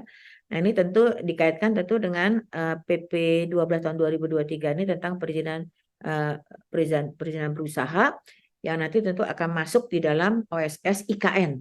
Jadi Kementerian Investasi sudah memberikan rumah tersendiri untuk Otorita Ibu Kota Nusantara dalam konteks untuk OSS perizinan berusaha, sedangkan untuk yang non perizinan ini sedang dikembangkan di Otorita Ibu Kota Nusantara sendiri, tapi juga berkoordinasi dengan teman-teman Kementerian Investasi. Kira-kira itu ya, jadi peluangnya cukup besar dan insentif yang diberikan, Bapak Ibu bisa melihat di dalam PP 12 tahun 2023, apa sih nanti bagi pelaku usaha yang ingin investasi di bidang apa. Nah, ini memang sudah diberikan bagaimana sih insentif yang akan diberikan, fasilitas penanaman modal seperti apa, karena ini waktu pembahasan penyusunan PP 12 ini memang diinisiasi oleh Kementerian Investasi dan Penanaman Modal ya, sedangkan untuk PP 27 tentang kewenangan khusus sebenarnya penguatan saja dari apa yang sudah ada. Lalu apa namanya di payungnya itu di dalam usulan perubahan Undang-Undang IKN itu lebih menekankan bahwa kewenangan dari otorita ini adalah seluruh kewenangan dari pemerintah pusat ya yang ada di delineasi ya, bukan berarti seluruhnya, tapi yang ada di delineasi itu menjadi kewenangan dari Otorita Ibu Kota Nusantara. Tapi dalam prakteknya tentu ya kita tetap akan berkoordinasi dengan kementerian lembaga terkait sesuai tentu dengan kebutuhan atau prioritas dari pembangunan di Ibu Kota Nusantara. Mungkin itu yang dapat saya sampaikan Ibu Esther. Baik. Baik, Ya, terima Bu kasih Dian. Bu. Terima kasih. Kalau memang mau Ya. memperdalam silakan ya Bu nanti. Baik Bu, nanti kami kontak lagi. Terima kasih. Sama-sama. Ya, kita lanjut berikutnya yang juga sudah raise hand, Bapak Irawan Muhammad dari Akurat News. Silakan dibuka kameranya dan perkenalkan diri, Mas. Ya, Mas. Terima kasih banyak. Selamat siang, Bu Diani. Selamat siang, Pak Irawan. Bu. Ya. Bu, mohon izin Bu, ada 3 pertanyaan Bu di sini. Yang pertama, isu dan tantangan baru ini menjadi menjadi headline ya Bu ya dalam beberapa hari ini Bu terkait dengan perubahan revisi ini. Nah, ini ada timbul akhirnya pertanyaan mendasar Bu, IKN belum dibangun sudah ada revisi terkait dengan undang-undang itu. Ini seakan menjadi gambaran undang-undang ini prematur Bu. Nah, ini bagaimana masa depan undang-undang ini nantinya dari kacamata otorita IKN sendiri Bu. Lalu yang kedua, terkait dengan pro kontra yang ada saat ini oleh masyarakat adat di sana, Bu. Ibu juga tadi menyampaikan urgensi hak atas tanah, bahwasanya ada tambahan dalam undang-undang ini nantinya tanah milik masyarakat. Apakah revisi ini dibuat memang karena adanya pro kontra ini? Mungkin bisa dijelaskan secara lebih spesifik Bu terkait dengan tanah milik masyarakat ini. Lalu yang ketiga, tadi juga Ibu sudah menyampaikan 6-7 investor yang akan groundbreaking, Bu. Apakah dari 6-7 investor ini ada syarat-syarat khusus yang mereka ingin dimasukkan dalam revisi undang-undang ini, Bu. Terakhir, Bu, untuk yang 9 pokok perubahan mungkin bisa di-share, Bu, kepada kami, Bu. Ya. Mungkin itu aja. Terima kasih, Bu Diani. Ya, baik. Terima kasih, Pak Irawan. Jadi untuk isu seolah-olah nih ya, kayaknya memang banyak cepet banget gitu ya. Menurut saya sih pertama tentu kaitan dengan begitu cepatnya. Kalau kita lihat dari undang-undang yang lain juga ada ya, yang memang dia itu juga prosesnya cepat ya. Tetapi tentu dalam konteks ini indikator kami sih terbukti dengan memang pada waktu Undang-Undang 3 2022 ini kan juga di GR ya, di GR. Ya, dan memang baru GR formal. Nah, GR formal itu ya tentu bagaimana dengan pembuktian-pembuktian dan juga sampaikan meaningful public participation. Nah, jadi dalam konteks ini cepat atau tidak bisa tergantung kepada kualitas yang ada ya. Jadi kalau ada kekhawatiran dari masyarakat bahwa seolah-olah ini kayaknya baru diundangkan lalu diubah ya. Kan tadi saya sudah sampaikan, mungkin bisa disampaikan nanti ya kepada publik. Undang-Undang IKN ditetapkan 20 Oktober 2022. 20 Oktober, Februari ya. Baru sebulan setelah itu kepala otoritanya diangkat. Ya, tentu karena dia tidak terlibat di dalam proses, kan dengan tugas mencoba untuk memahami dari master plan yang ada, tentu kan pasti di lapangan ini akan dihadapi yang tentu perkembangannya akan berbeda karena kita tahu ada isu IKN waktu pembangunan mau pindahin ibu kota di Jonggol aja, semua orang buru-buru beli tanah, ya kan? Nah, jadi tentu memang pada waktu pembahasan RUU ini kita juga mempertimbangkan itu. Kajian sudah dilakukan sebenarnya Pak Irawan sejak tahun 2016 sampai 2019 ya. Dan memang bahkan dalam prosesnya itu kita tentu berkoordinasi dengan DPR, lalu dengan kementerian lembaga itu kita lakukan. Dan dalam prosesnya kita lakukan 6 dialog series loh di 3 kota ya. Jadi sebenarnya kalau dikatakan bahwa hanya melihat dari sisi pembahasannya cepat, jadi kelihatannya prematur. Sebenarnya sih saya kan dulu di Bappenas ya. Jadi saya melihat sendiri bahwa prosesnya itu juga dengan kajian dan hasil kajiannya juga sudah kita sampaikan kepada MK. Proses konsultasi publik juga kita lakukan, DPR juga melakukan. Jadi ya walaupun memang kita harus mengacu pada tahapan normatif, itu sudah bisa kita penuhi. Tapi tentu meaningful public participation itu memang itu ada RDPU. Di situ masyarakat adat juga menyampaikan keinginan-keinginannya. Bahkan sampai dengan saat ini, pada waktu kami melakukan konsultasi publik tanggal 4 Agustus ya, kalau nggak salah ya, yang kemarin itu sangat banyak ya masukan dari memang kita mengundang dari saudara-saudara kita dari masyarakat lokal, masyarakat adat, dan mereka memang menyampaikan harapan-harapannya tentu yang berkaitan dengan nanti bagaimana mereka bisa berpartisipasi, masalah tanah adat gitu ya. Terus juga bagaimana nanti masyarakat adat ini bisa diperlakukan. Dan ini memang kita karena ini public konsultasi, tentu setelah kita mendapatkan masukan, pada waktu itu kita langsung melakukan koordinasi. Ini gimana nih mengenai tanah adat ya? Tentu kita tanya kepada Kementerian PUPR, Kementerian ATR, gimana nih kita harus mendudukan ini? Karena kalau secara personally ya, hubungan kami misalnya dengan masyarakat di Sepaku, lalu dengan tokoh-tokoh adat itu baik sekali. Ya, nah ini apakah memang ya saya rasa kita mengambil sisi positif saja ya. Mereka datang, mereka menyampaikan aspirasi. Nah ini tentu kita juga wajib untuk memberikan jawaban dan sudah kita masukkan kalau nggak salah ya terakhir kan tanggal 18 Agustus. Nah jadi memang kalau bicara mengenai masyarakat adat ini kan ini ya kita tertutup ya, Mas Roni ya.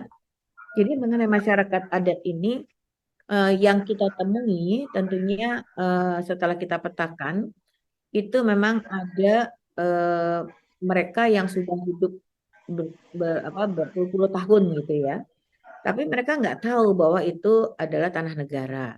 Atau tapi mereka mengatakan ini kita dulu kenapa kok tiba-tiba dijadikan sebagai tanah negara gitu ya. Nah ini jadi memang antara posisi normatif secara kita sebagai negara hukum lalu dengan posisi yang ada yang dari mereka yang sudah berpuluh tahun tapi mereka tidak punya alas hak ya, yang ada memang tergirik gitu ya seperti itu. Nah ini memang sedang kami bicarakan dengan kementerian lembaga terkait ya, bagaimana nantinya tentu melalui langkah-langkah untuk setelah kita teliti bahwa mereka memang di sana setelah berpuluh-puluh tahun, maka saya ingat waktu pertama kali saya harus ke sana di 1 Juni 2022, saya ingat Hari Kesaktian Pancasila, karena masyarakat di sana protes dengan adanya pematokan tanpa tanpa diinformasikan. Nah pasti ya nggak usah mereka. Kita aja tiba-tiba rumah kita tiba-tiba dipatok pasti juga marah ya. Nah ini tentu saya juga minta teman-teman di BPN memang disampaikan ada sebagian yang sudah diinformasikan, ada sebagian yang tidak.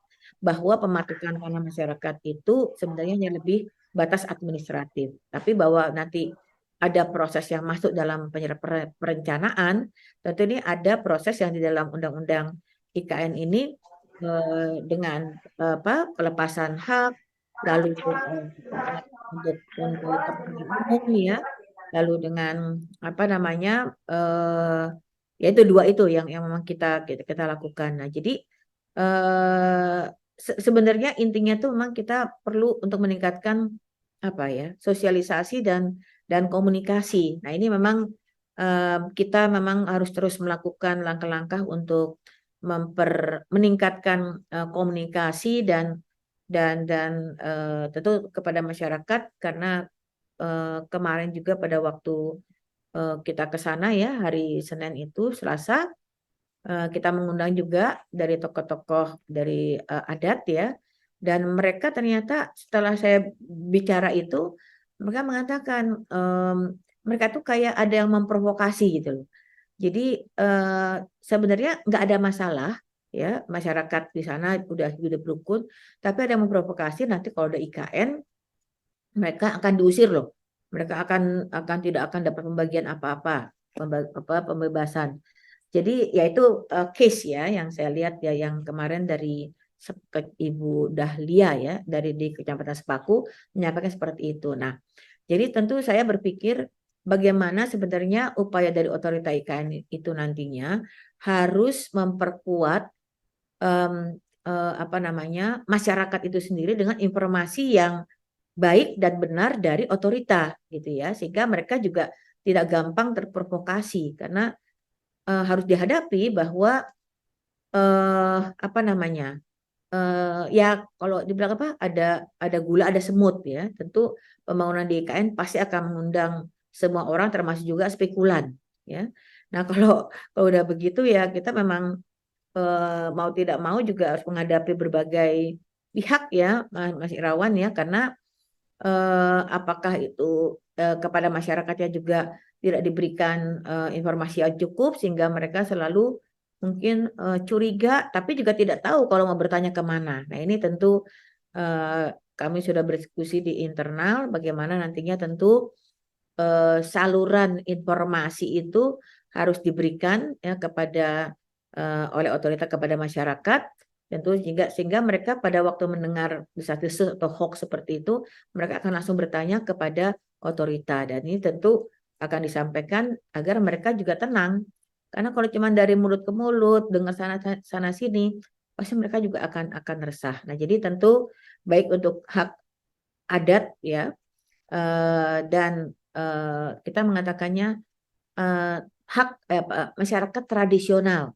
Nah, karena kalau dilihat dari sejarahnya ya kita juga kemarin datang itu dari tokoh-tokoh yang sangat yang sudah sepuh-sepuh ya menyampaikan kalau memang itu nanti harus bicara, harus duduk bareng gitu. Nah, ini tentu akan menjadi masukan bagi otorita, khususnya tuh di sini kita punya Deputi Bidang Sosial, Budaya, dan Pemberdayaan Masyarakat.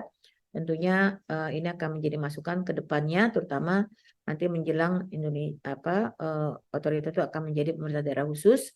Tentu apakah nanti kita akan buka channel ya, buka semacam ruang, misalnya setiap 2 bulan sekali atau at any time mereka bisa menyalurkan, baik itu melalui WA, melalui apa. Nah, ini memang kalau yang namanya dulu tuh yang public complaint handling mechanism ya, itu tentu menurut saya ini sangat penting sekali untuk supaya menghindari adanya kesimpang siuran dari informasi yang ada ya. Lalu yang ketiga ini terkait dengan groundbreaking. Ini kalau syarat-syaratnya, aduh, saya teknis sekali. Nanti saya coba tanya lagi ya. Saya nggak ngerti ini tempatnya Pak Agung nih. Rencana groundbreaking pastinya syarat-syaratnya kalau memang untuk yang kemudahan ada di dalam PP 12 tahun 2023 ya tentang pemberian perizinan berusaha. Dan kalau saya rasa ini logikanya kalau sudah groundbreaking pasti mereka sudah terpenuhi ya syarat-syaratnya dan sudah disepakati dengan apa namanya pengikatan apa yang dilakukan. Tapi untuk lebih detailnya nanti Mas Irawan ya, kami akan kalau bisa nanti bisa dikasih HP saya ya dari teman-teman FM 89 untuk FMB 9.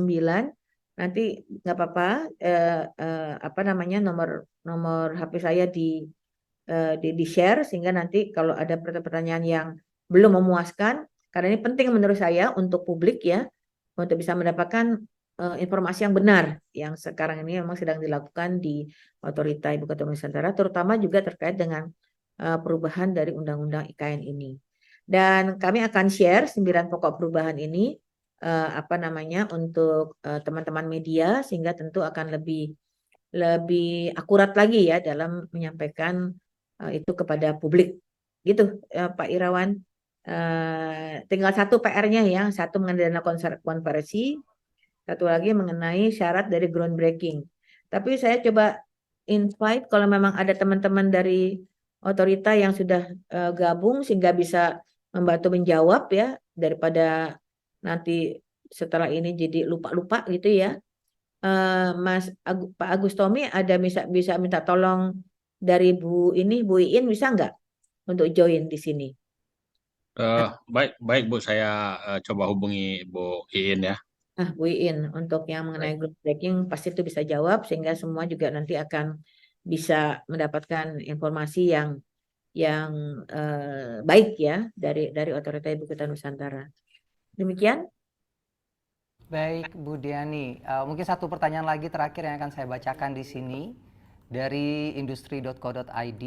Yang pertama, bagaimana UU IKN mengatur kependudukan terutama mencegah kepadatan penduduk.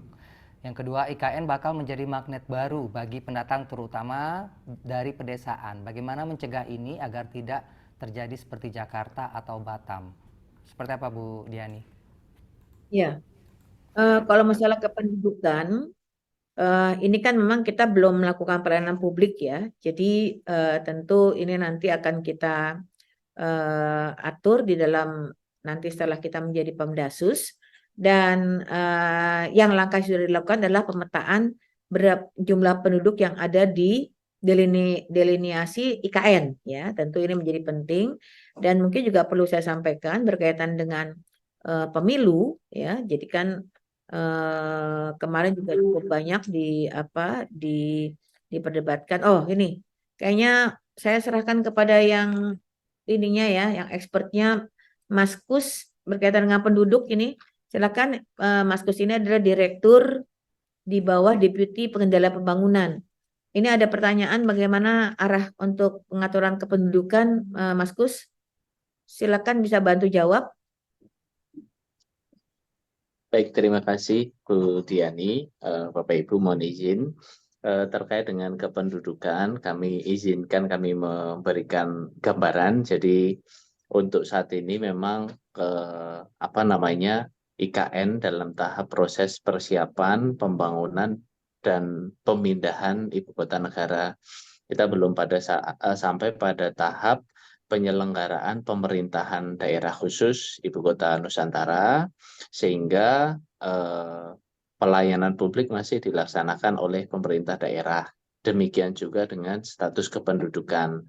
Nah, secara bertahap nanti kami sedang mempersiapkan dari IKN itu bagaimana pola kelembagaan serta mekanisme pemerintahan ketika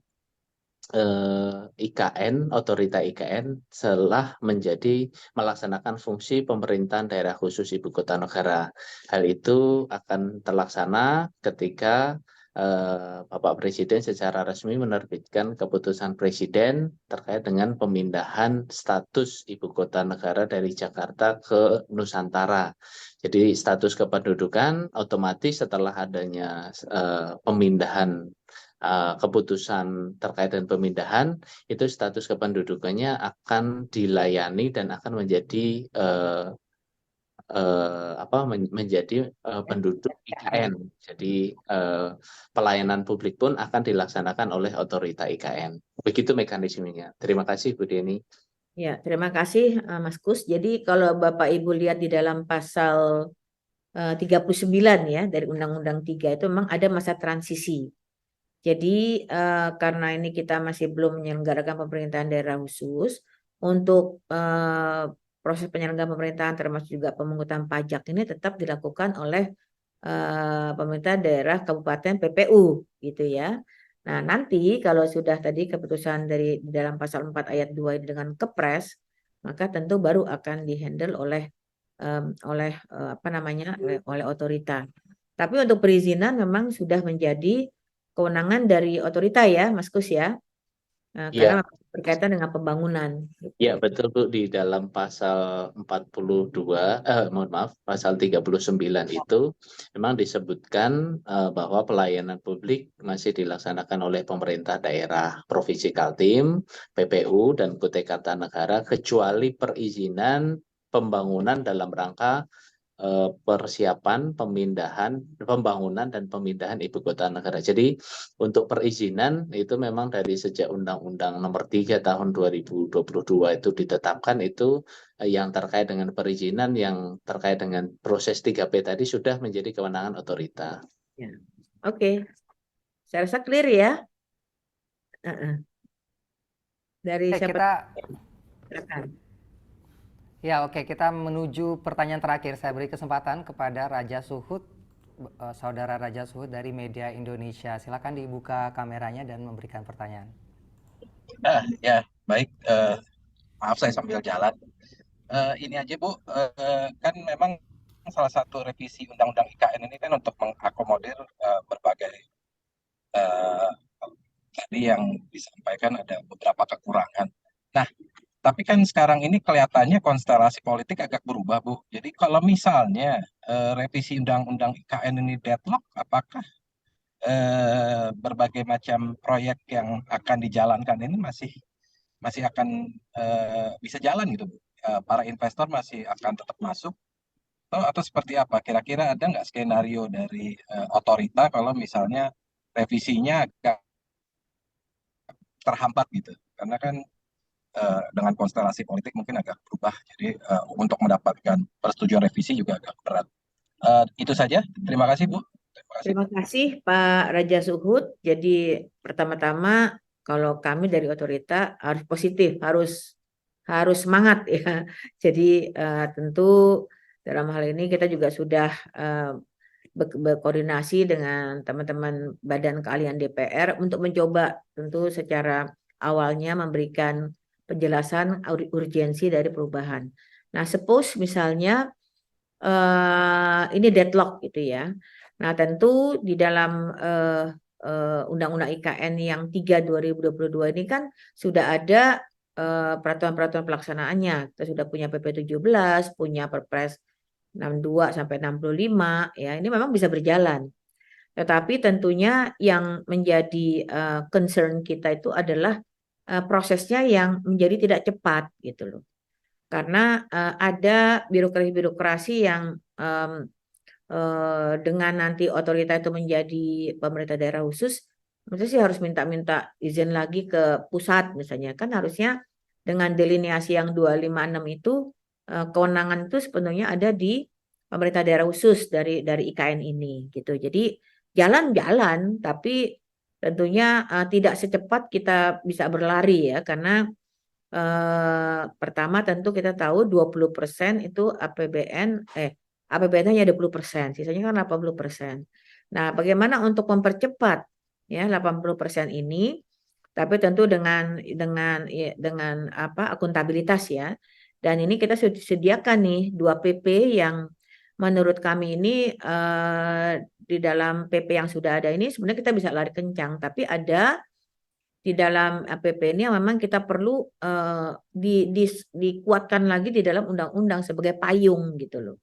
Nah, jadi sebenarnya kalau misalnya nanti ini deadlock ya kita bisa menggunakan PP-PP yang ada ya, tentunya ini akan cukup ini sih, tapi tentu akan lebih kuat lagi dengan urgensi yang ada itu ya, dan terutama halnya berkaitan dengan pengelolaan kewenangan dari keuangan lalu aset, karena tentu dibandingkan dengan Pemda yang lain ya, Pemda yang lain itu kan dia juga punya, bahkan dia bisa mengelola sendiri, ada ada BUMD ya, masa terus di kita nggak bisa. Nah, ini tentu kita sekarang sudah punya yang namanya BUO ya, Badan Usaha Otorita, yang di sini memang ada dari PT Bina Karya ya. Ini sekarang nanti akan unit bisnisnya dari otorita ini adalah BUO. Nah, tentu bukan berarti bahwa deadlock lalu tidak dengan deadlock ini lalu menjadi berhenti, tidak ya. Kalau dikatakan bahwa keberlanjutan lalu menjadi berhenti juga tidak, karena di dalam Undang-Undang 3 tahun 2022 pun juga sudah kita pastikan bahwa pembangunan di IKN itu juga merupakan program prioritas nasional, sudah ada di situ juga. Cuman kita ingin memperkuat itu di dalam di dalam usulan perubahan Undang-Undang IKN ini, sehingga tentunya akan memberikan keyakinan bagi investor bahwa jaminan kepastian hukum dari keberlanjutan ini bisa berjalan, dan kewenangan otorita yang lebih clear dan juga terhadap kementerian lembaga ya itu juga akan clear juga, karena jelas kewenangan otorita yang dapat kita sampaikan, dapat dikatakan itu super power, sangat leg spesialis, itu hanya untuk di area 256.000. Jadi tidak selalu suruh undang-undang nggak berlaku lagi. Keluar dari delineasi ya berlakulah undang-undang yang existing gitu. Tapi untuk yang 256 ini tentu kita kita mengatur bagaimana sebenarnya supaya ada fleksibilitas, supaya ada agility bagi otorita untuk mempercepat pembangunan sesuai dengan tahapan yang sudah ditentukan di dalam Undang-Undang IKN. Mungkin itu yang dapat saya jawab, Pak Raja Suhud. Makasih. Terima kasih, Bu. Sama-sama. Iya. Ya, demikian kalau kita lihat tadi sudah banyak sekali pertanyaan-pertanyaan terkait dengan topik kita pada hari ini, revisi Undang-Undang IKN, perkuat otorita. Dan kalau kita lihat tadi juga Bu Diani saat pemaparan sempat mengatakan untuk bisa dikutip oleh media, dan untuk sesi Q&A saya ingin mengkonfirmasi lagi kepada Bu Diani apakah bersedia untuk dikutip oleh media, dan mungkin nantinya juga akan diperdalam lagi dengan one-on-one bersama Bu Diani. Bagaimana Ibu? Boleh Pak. Baik rekan-rekan media, sekali lagi terima kasih, dan juga kepada narasumber kita Ibu Diani yang sudah hadir. Kami ingatkan bahwa ini nantinya sudah dapat dikutip karena sudah diizinkan oleh Ibu Diani. Saya Roni Satria, terima kasih sekali lagi atas kehadirannya dalam Focus Group Discussion FMB 9 Fakta Bicara dari Lingkar Pertama. Sampai jumpa. Terima kasih. Terima kasih Bu Diani. Ya. Terima kasih Mas Roni, teman-teman semua. Terima kasih Bu Diani.